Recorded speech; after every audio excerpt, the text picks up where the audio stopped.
করছো? আরে বেগুন ভর্তা।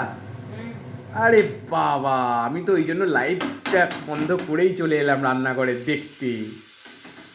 রেসিপিটা পাবো তো? ঠিক আছে, করো করো, ব্যস্ত আছে। রুটি হয়ে গেছে? রুটি হয়নি, ঠিক আছে, ওয়েট করবো। ঠিক আছে বন্ধুরা, দেখো। না না না না, ছড়ি ছড়ি, হ্যাঁ ছড়ি, এক্ষুনি পড়িয়ে উঠলো আমার বেচারি। না বাবা,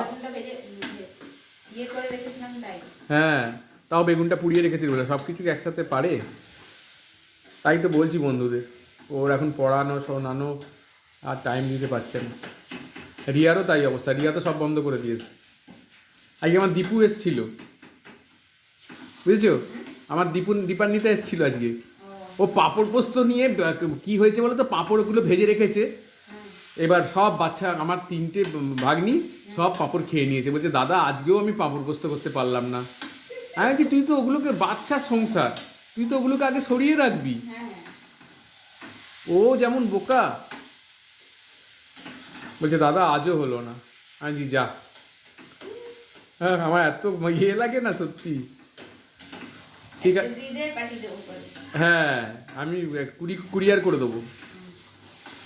আচ্ছা ঠিক আছে, আবার খেতে বসে দেখা হবে, টাটা। মা কি নিয়ে আসলে?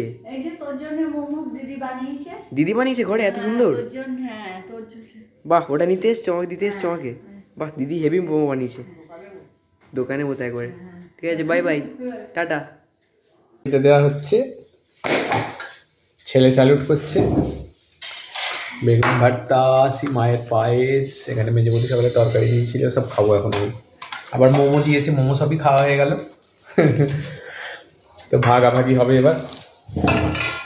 বেগুন ভর্তা,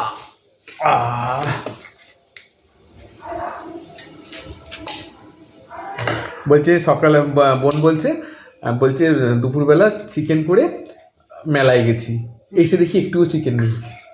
আমি বলছি এখন কী খাওয়াবি? বলছে আলু সেদ্ধ এই পোস্তর জন্য করেছিলাম আর ভাত, আর কিচ্ছু না।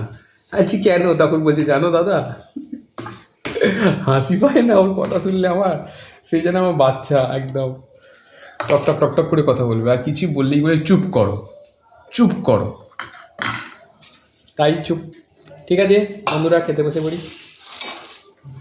শুভরাত্রির, টাটা টাটা।